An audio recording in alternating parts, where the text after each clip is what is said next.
क्या आपने कभी सोचा है कि जिस मंदिर के दरवाजे भारी जंजीरों और सुरक्षा के साथ घेरे हुए बंद हो, वहाँ भगवान के होठों पर सुबह सुबह ताजी खिचड़ी का दाना कहाँ से आया?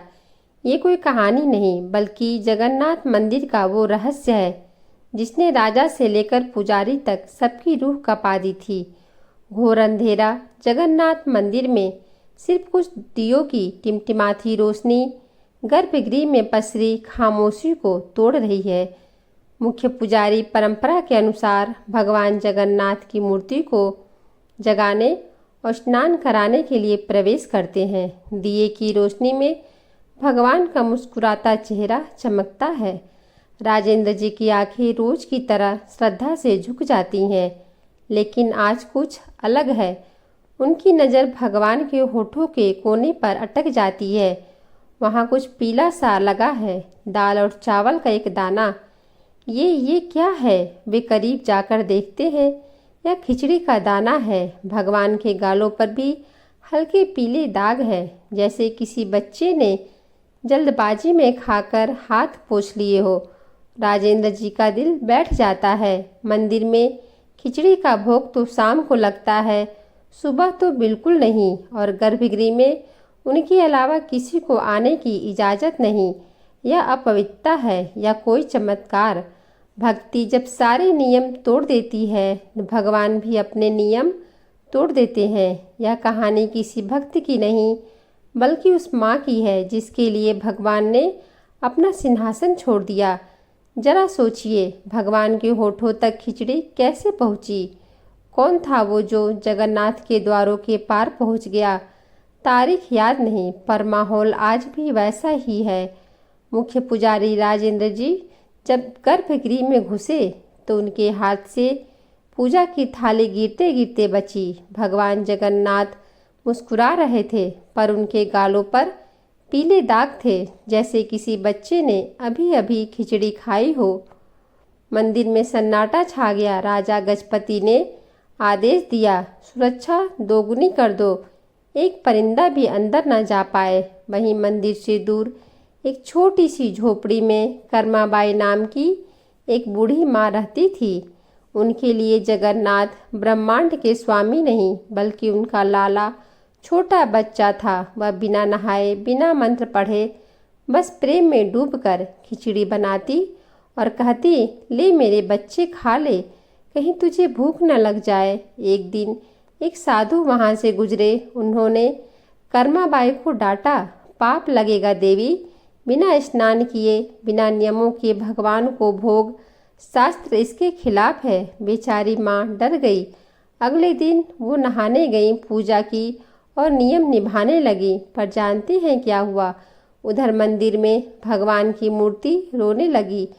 उसी रात राजा गजपति के सपने में स्वयं जगन्नाथ आए। भगवान की आंखों में आंसू थे। बोले, राजा तेरी सुरक्षा तो बहुत कड़ी है, पर मैं भूखा हूँ।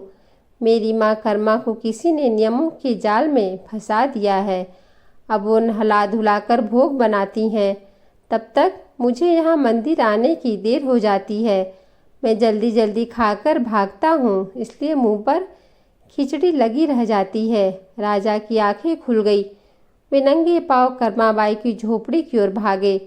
वहाँ देखा तो साक्षात भगवान एक छोटे बालक के रूप में कर्मा माँ की गोद में बैठकर खिचड़ी खा रहे थे।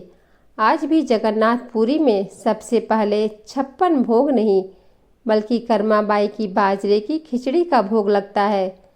कर्माबाई अब बहुत वृद्ध और कमज़ोर हो गई हैं। वह अपनी चारपाई पर लेटी हैं। उनकी सांसें धीमी चल रही हैं। वही बालक जो अब भी उतना ही बड़ा है, उनका हाथ पकड़कर उनके पास बैठा है। लाला, अब मुझसे उठा नहीं जाता। आज खिचड़ी कैसे बनाऊंगी? तू भूखा रह जाएगा। तुम चिंता मत करो माँ, तुमने मुझे जीवन भर खिलाया। आज मैं तुम्हें अपने साथ ले जाने आया हूँ, जहाँ तुम्हें मेरे लिए कुछ बनाना नहीं पड़ेगा। कर्माबाई मुस्कुराती हैं और शांति से अपनी आंखें बंद कर लेती हैं। उनकी आत्मा शरीर छोड़ देती है। मंदिर में कोहराम मचा है।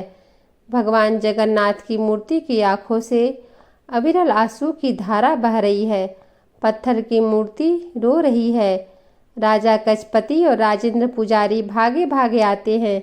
वे यह दृश्य देखकर कांप उठते हैं। हे प्रभु, यह क्या हो रहा है? हमसे क्या अपराध हुआ? राजा गजपति समझ जाते हैं। वे हाथ जोड़कर प्रार्थना करते हैं। रात को राजा को फिर स्वप्न आता है। भगवान जगन्नाथ एक छोटे बच्चे की तरह सुबक सुबक कर रो रहे हैं। राजा, मेरी माँ चली गई, मेरी कर्मा माँ मुझे छोड़कर चली गई। अब मुझे सुबह सुबह प्यार से खिचड़ी कौन खिलाएगा? अब मैं किसका इंतजार करूँगा? राजा की नींद खुलती है। उनकी आंखों से भी आंसू बह रहे हैं, लेकिन यह एकमात्र माँ नहीं थी। ऐसी और भी कहानियाँ हैं जहाँ भक्ति ने भगवान को विवश कर दिया। राजा गजपति ने सभी पुजारियों और पूरे राज्य के लोगों को इकट्ठा किया है। उनका चेहरा दृढ़ निश्चय और गहरी भावना से भरा हुआ है।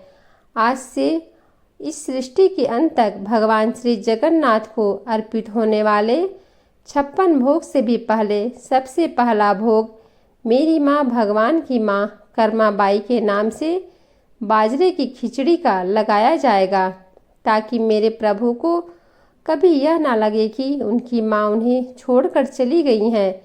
उनकी माँ अब यही है, हम सबके दिलों में और इस मंदिर की परंपरा में हमेशा के लिए। और इस तरह एक साधारण किसान की बेटी अपने निश्चल प्रेम और भक्ति से जगन्नाथ की माँ बन गई। आज भी जगन्नाथपुरी में हर सुबह दुनिया के सबसे शक्तिशाली भगवान अपनी माँ के हाथ की खिचड़ी के लिए एक बच्चे की तरह इंतजार करते हैं। अगर आपकी आंखों में भी आंसू आ गए तो आप भी जगन्नाथ के भक्त हैं, जो इस कलयुग के सबसे जागृत देवता हैं। हमसे जुड़िए, सब्सक्राइब करें और इस भावना को दुनिया तक पहुंचाएं।